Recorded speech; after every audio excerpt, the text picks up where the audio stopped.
আমি আমাদের সাংগঠনিক টিম এবং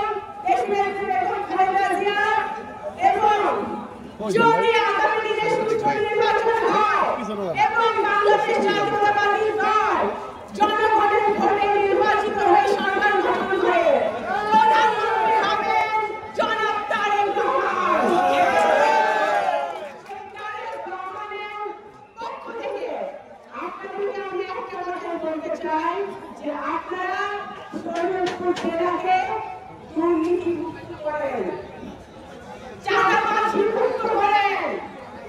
যারা চাঁদাবাজি করে, যারা দুর্নীতি করে, যারা বিভিন্ন ধরনের অপকর্ম করে, তারা বিএনপির কোনো সদস্য হতে পারে না। তাদেরকে আমরা ঘৃণা করে প্রত্যাখ্যান করি এবং এই ষড়যন্ত্র থেকে, এই অপকর্ম থেকে আমি অনুরোধ করব আমাদের সকল পর্যায়ের নেতা কর্মীরা যেন দূরে থাকে এবং জনগণের পাশে থাকে। এটা আপনাদের সবচেয়ে বড় ভূমিকা।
আজকে আমরা নতুন বাংলাদেশ দেখতে চাই। আমরা